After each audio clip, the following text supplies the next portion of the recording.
कहते हैं शहर के बाहर एक पुराना सरकारी अस्पताल था जिसमें 20 साल पहले आग लगी थी, जिससे पूरा ऑपरेशन विंग जलकर काला हो गया था और रात की ड्यूटी पर मौजूद सभी सर्जन, नर्स और मरीज सब जिंदा जल गए थे। उस हादसे के बाद अस्पताल को बंद कर दिया गया, दरवाजे पर ताले डाल दिए गए, सरकारी रिकॉर्ड में लिख दिया गया अनसेफ फॉर पब्लिक। लेकिन भूत प्रेत की कहानियां कभी सच में बंद नहीं होती।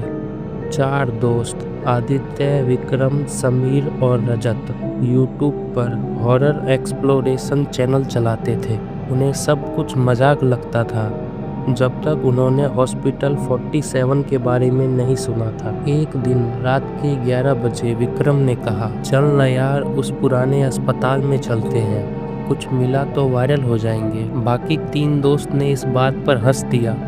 डर तो लगा लेकिन किसी ने डर को दिखाया नहीं और यही उनकी पहली गलती थी। अगली रात जैसे ही वो चारों अस्पताल के बाहर पहुंचे, ताला पहले से ही टूटा हुआ था, जैसे हाल ही में किसी ने उसे अंदर से तोड़ दिया हो। अंदर कदम रखते ही सबको लगा हवा अचानक भारी हो गई हो। दीवारों पर जली हुई काली, टूटी खिड़कियों से आती हुई हवा में एंटीस्थेटिक की पुरानी जली हुई गंध और लंबा अंधेरा कॉरिडोर जिसके अंत में कुछ भी साफ नजर नहीं आ रहा था। रजत ने कैमरा ऑन करते हुए कहा, अगर कोई है तो जवाब दो। उसकी आवाज़ दीवार से टकराकर वापस लौट आई, लेकिन रजत के बोलने के 4 सेकंड बाद जैसे कोई और ठीक वही लाइन दोहरा रहा हो। वो चारों रुक गए, एक दूसरे को देखा।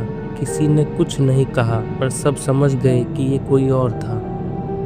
नर्स ब्लॉक अस्पताल का सबसे बदनाम हिस्सा था, जहां सबसे ज़्यादा लोग आग में फंसे थे। जैसे जैसे वो लोग आगे बढ़े, कॉरिडोर की टूटी लाइटें एक एक करके जलने लगी। ये अपने आप हो रहा था क्योंकि हॉस्पिटल में तो कोई बिजली थी ही नहीं। समीर ने कांपते हुए कहा, यार लौट चलते हैं ना। लेकिन आदित्य ने जिद की, कंटेंट चाहिए, थोड़ा और आगे चलते हैं। कमरा नंबर 12 के आगे एक टूटी व्हीलचेयर पड़ी थी, वो अपने आप हिल रही थी, हवा बिल्कुल नहीं थी। विक्रम ने कैमरा जूम किया और तभी कमरे का दरवाज़ा अचानक झटके से बंद हो गया और कमरे के अंदर से किसी की तेज दर्द भरी चीख सुनाई दे रही थी। वो चारों के चारों वहीं जम गए। आगे बढ़ते हुए वो अस्पताल के सबसे गहरे हिस्से में पहुंचे।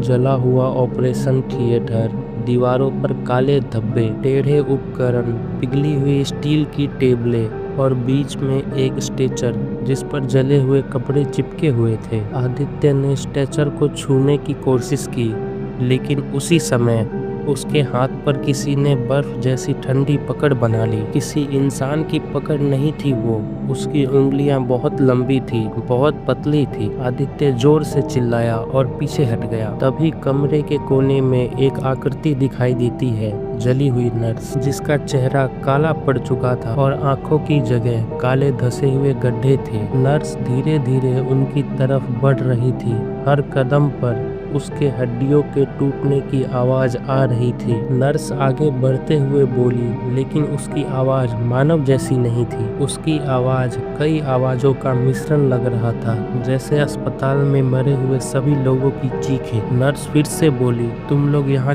क्यों आए? हमारी आखिरी चीखें दोबारा सुनने? समीर डर के मारे बोल भी ना सका। नर्स ने अपना हाथ उठाया, जले हुए हाथ की हड्डियां पूरी तरह दिखाई दे रही थी और कमरे का तापमान माइनस जैसा हो गया था। नर्स ने फिर से कहा, आज रात तुम सब यहीं रुकोगे, हमेशा के लिए हमारे साथ। चारों लड़के घबराकर पीछे मुड़े और ऑपरेशन थिएटर के बाहर भागे। कॉरिडोर अब वैसा नहीं था जैसा आते समय था, अब वो अंतहीन लग रहा था। दरवाजे गायब थे, खिड़कियां पिघली हुई मोम जैसी दिख रही थी। रजत ने कहा, ये बिल्डिंग हमें बाहर नहीं जाने देगी। पीछे के हिस्से से चीखें, रोने की आवाज और स्ट्रेचर के पहिए के घिसटने की आवाजें आ रही थी। चारों बिना रुके दौड़ते रहे।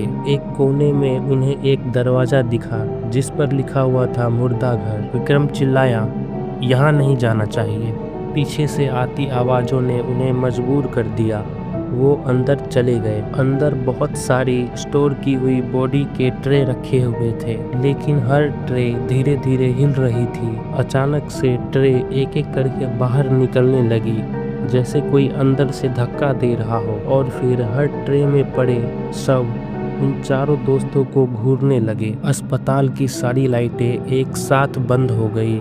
अंदर क्या हुआ कोई नहीं जानता। अगली सुबह 5 बजे अस्पताल के गेट पर पुलिस को एक ही व्यक्ति पड़ा मिला, रजत। वो बेहोश था। जागने पर सिर्फ इतना बोला, हम 4 थे, लेकिन अस्पताल ने बोला आज रात सिर्फ एक को ही जाने देंगे। पुलिस ने अंदर खोजा, बाकी 3 दोस्त कभी नहीं मिले। सीसीटीवी में सिर्फ इतना दिखा, अंदर चारों जाते हैं लेकिन बाहर सिर्फ रजत निकलता है। अस्पताल आज भी बंद है और कुछ लोगों को रात के समय अंदर से आज भी सुनाई देती है 3 अलग अलग चीखें और एक नर्स की हंसी।